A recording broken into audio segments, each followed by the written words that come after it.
जय श्री राम भक्तों। आप सबके हृदय में बैठे हुए परमात्मा को मेरी राम राम।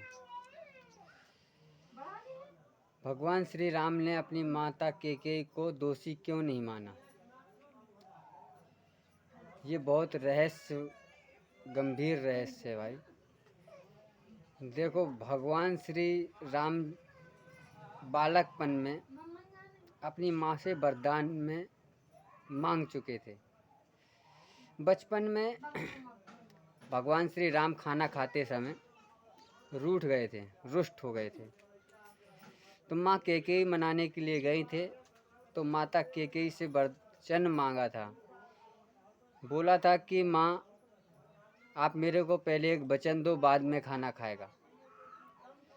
माँ ने बोला, बेटा तू कैसी बात करता, वचन वाली बात क्या, जो इच्छा हो वो मांग ले। राम जी ने कहा, आप कह रही हो लेकिन दोगे नहीं। कैकेयी माता बोली, पुत्र राम, यदि तुम मेरे प्राण भी मांगने चाहो तो वो भी मैं आपको निछावर कर दूंगी। आप मांगो तो सही, क्या चाहिए? भगवान श्री राम ने कहा, माँ, जो मैं मांगने जा रहा हूँ हो सकता है आपको बहुत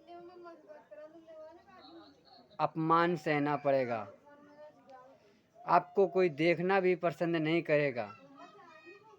माँ ने कहा,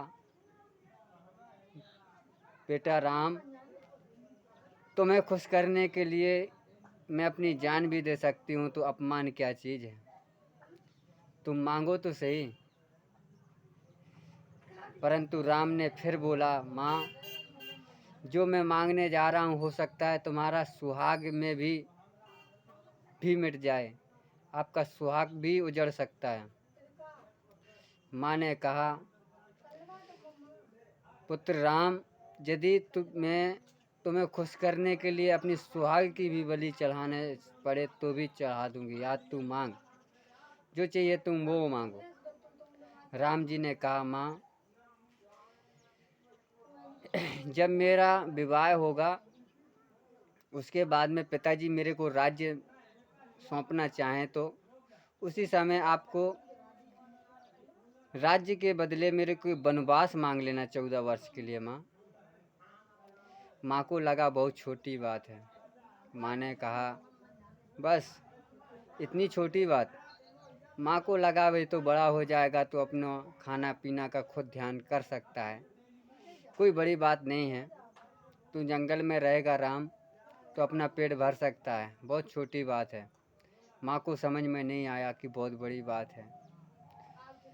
परंतु जब भगवान श्री राम का विवाह हो गया उसके बाद राज्य की तैयारी हो गई। भगवान श्री राम के पिता महाराज दशरथ जी ने समाज में घोषणा कर दी कि कल राम का राज्य तिलक होगा। तो माँ को यदि वो बात, बचपन की बात, वचन याद होते भी तो भी माँ बोलती कि बचपन की बात है, लड़कपन की बात है, उसको टाल देती। उनको बिल्कुल ध्यान नहीं था कि मैंने राम को कोई वचन दिया है। इसलिए भगवान श्री राम ने ही एक माया रची। क्या माया रची भक्तों? भगवान श्री राम ने देवताओं के ऊपर देवताओं के मन में संदेह डाल दिया। देवता समझे, देवता भड़बड़ा गए और बोले, देवताओं की मति मार दी। देवता बड़बड़ा के बोले कि त्राहिमा त्राहिमा, अब क्या होगा? हे ब्रह्मदेव, हे पिताश्री, आप अब हमारी रक्षा करो। अब क्या होगा? बोले, क्या हुआ? बोले, राम जी राजा बनने जा रहे हैं, तो अब निशाचर नाश कैसे करेंगे, कैसे होगा? यदि इनको जंगल में वनवास नहीं हुआ, यदि इनको वनवास नहीं हुआ राम जी को, तो फिर तो अनर्थ हो जाएगा। राजा बन के राज्य चलाएंगे तो निशाचरों का नाश कैसे करेंगे? आप रक्षा करो। ब्रह्मा जी ने बात सुन के भी बोले कि मैं कुछ कर भी तो नहीं सकता हूँ, मैं क्या कर सकता हूँ? मैं तो सृष्टि को बढ़ाने वाला व्यक्ति, अब मैं इसमें कुछ नहीं कर सकता हूँ। तब देवताओं ने माता सरस्वती से प्रार्थना की, मैया आप हमारी रक्षा करो, आप कुछ भी करो, राजा दशरथ की मति भ्रमित करके उनको राजा न बनने दें राम को। राजा की दशरथ की मति भ्रमित कर दो ताकि वे वनवास कर दें। माता सरस्वती ने कहा, नहीं, ऐसा मैं कभी नहीं कर सकती।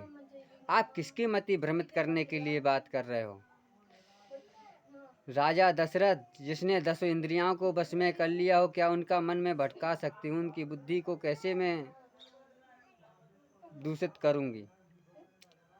देवताओं ने कहा, माँ कुछ तो करना पड़ेगा, कुछ तो करो। बारंबार प्रार्थना की। तब माता सरस्वती ने कहा, ठीक है, मैं कुछ कर रही हूँ। माता सरस्वती आई और माँ कैकेयी की मति को भ्रमित कर दिया। क्यों? क्या भ्रमित कर दिया? माता कैकेयी की बुद्धि को इतना भ्रमित कर दिया कि एक अपनी दासी के कहने में लग गई। उसमें माँ कैकेयी का जरा भी दोष नहीं है, क्योंकि स्वयं राम की इच्छा थी। इसलिए माँ को भगवान श्री राम ने कभी दोष भरी दृष्टि से कभी नहीं देखा। यदि आपको मेरी ये बात अच्छी लगी हो, मेरी क्या गुरुजनों की बात है, मेरी वाणी से निकली है, यदि आप लोगों को अच्छी लगी हो तो एक लाइक और कमेंट में जय श्री राम ज़रूर लिखें। जय सिया राम।